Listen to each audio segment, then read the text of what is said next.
இப்ப வயசானா நம்மளுக்கு என்னென்னலாம் பிரச்சனை வரும்? வயசானாலே நோய் தான் அப்படி நீங்க நினைக்கிறீங்களா? ஆமாம் ஆமாம், வயசானாக்கா நோய் வரத்தான் செய்யுது. கால் கையினா மூட்டு வலி வலிக்குது, அந்த மாதிரி இருக்குது.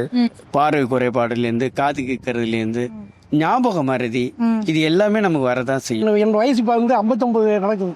இது எனக்கு வேலை செய்யக்கூடிய வயசு இல்லை. 55 வயசுல வெளியேறி போனா ஆரோக்கியமா போயிடுவேன். கண்டிப்பா.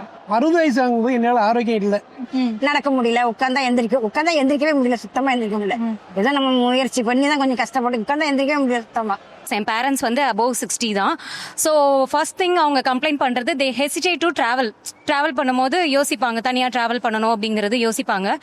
தென் வந்து எக்ஸசைஸ் பண்ண முடியல. இப்போ அம்மாவை பண்ண சொன்னா பண்ணா வேற எங்கேயாவது பெயின் வந்துருமோ அப்படின்னு பயம் இருக்கு. ஏன்னா நல்லா இருக்கும்போது உடம்பு ஆரோக்கியமா இருக்குறா, வயசு ஆவ நோவு தானாவே வர மாதிரி ஆயிடும். அப்புறம் கீழே விழுந்துருவோன்ற பயம் அவங்களுக்கு ரொம்ப ஃபீல் பண்றாங்க. இதுக்கெல்லாம் ஏதாவது சொல்யூஷன் கிடைச்சா நல்லா இருக்கும். ஏதாவது ஒரு ஹாஸ்பிட்டல்ல இருந்து என்னென்ன பண்ணலாம், இதுக்கெல்லாம் ப்ரிவென்ஷன் என்ன பண்ணலாம் அப்படின்னு சப்போர்ட் கொடுத்தாங்கன்னா ரொம்ப நல்லா இருக்கும். இங்க நிறைய பேர் பேசியிருக்கிறத பார்த்தா வயசானாலே நோய் தான். வயசானா கண்டிப்பா டிசபிலிட்டி இருக்கும், நினைவாற்றல் இழக்கப்படும், தனிமையா தான் எல்லாரும் இருக்க போறாங்க. கண்டிப்பா தனிமையை தவிர்க்க முடியாது. புதுசா எந்த ஒரு விஷயத்தையும் எந்த ஒரு முதியோராலையும் செய்ய முடியாது.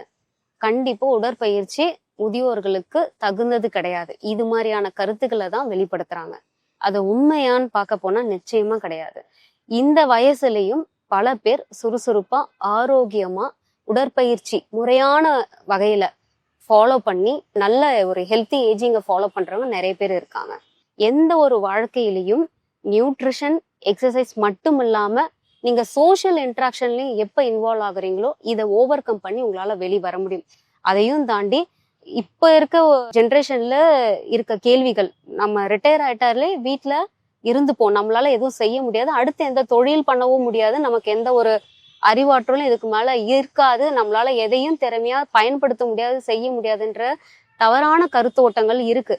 ஆனா டெஃபினட்டா இதுவுமே உண்மை கிடையாதுங்க. நம்ம மூளையானது எல்லா எக்ஸ்பீரியன்ஸையும் ஒவ்வொரு முறையும் கெயின் பண்ணதான் பார்க்குமே கண்டி, கிரியேட்டிவ் மைண்டுக்கு தான் கொண்டு போகுமே கண்டி, கண்டிப்பா அது சோர்ந்து போகாது. ஸோ எனர்ஜி நம்ம தொடர்ந்து எக்ஸசைஸை பிரெயினுக்கு மட்டும் இல்ல உடலுக்கு எல்லாத்துக்குமே கொடுக்கும் போது அது நல்ல பழக்கத்தை தான் ஏற்படுத்தும். ஸோ டெஃபினட்டா உங்களாலையும் நியூ திங்ஸை லேர்ன் பண்ண முடியும். தொழில் பண்ணணும்னு நினைச்சாலும் உங்களாலையும் முடியும். ஆரோக்கியத்தை மெயின்டைன் பண்ணி நீங்க ஒரு நல்ல அறிவாற்றலோட எந்த ஒரு செயலையும் செய்ய முடியும். சோஷியலா பழகுங்க, டெஃபினட்டா உங்களோட வாழ்க்கை ஹெல்த்தி ஏஜிங்க நீங்க ரீச் பண்ண முடியும்.